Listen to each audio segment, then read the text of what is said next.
started on the kettlebell revolution, and we're going to show you the 5 best upper body exercises that you can do with kettlebells only. Chris is going to start with a clean and press. Obviously, you're going to work a lot of your shoulder here, also your chest when you press overhead, and your tricep. So, you know what, you can do bench press, that's fine, but what we got going on here is a single arm exercise.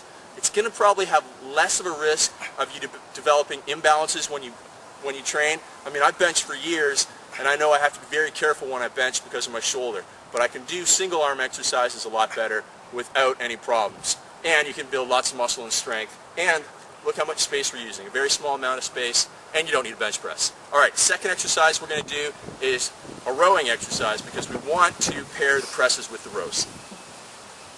So again, like Craig was saying, this is a single arm exercise, and what that does is that puts a lot of emphasis on minimizing rotation, so using your abs a little bit more.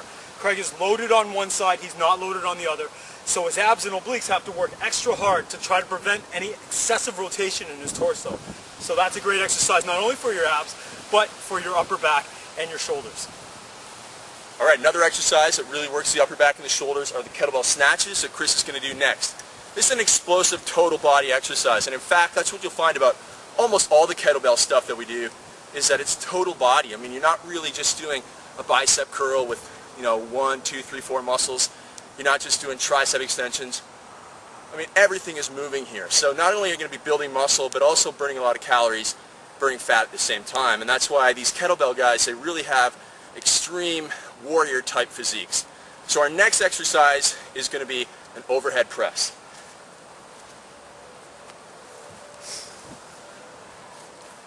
So Craig's going to clean the bell up to his shoulder, keeping his arm nice and tight so not to overexpose his shoulder. And he's just going to press the bar up nice and high. Now, what you want to think of when you're doing this is to stay as tight as you possibly can. Again, it's a single arm exercise, so you don't want to rotate or bend or flex or anything. Keep your abs braced as tight as you can and press the arm overhead. Get to the lockout position and then bring it back down nice and slow. Alright, and then our final exercise is going to be a floor press. So this is about as close as you get to doing a regular chest exercise when you're working out exclusively with kettlebells.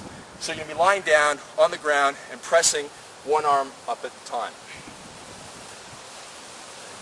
Now you notice, obviously lying down, not on a bench, he's taking his legs out of the exercise, so he's getting a lot more power requirement from his upper body. So he's not able to push through his legs.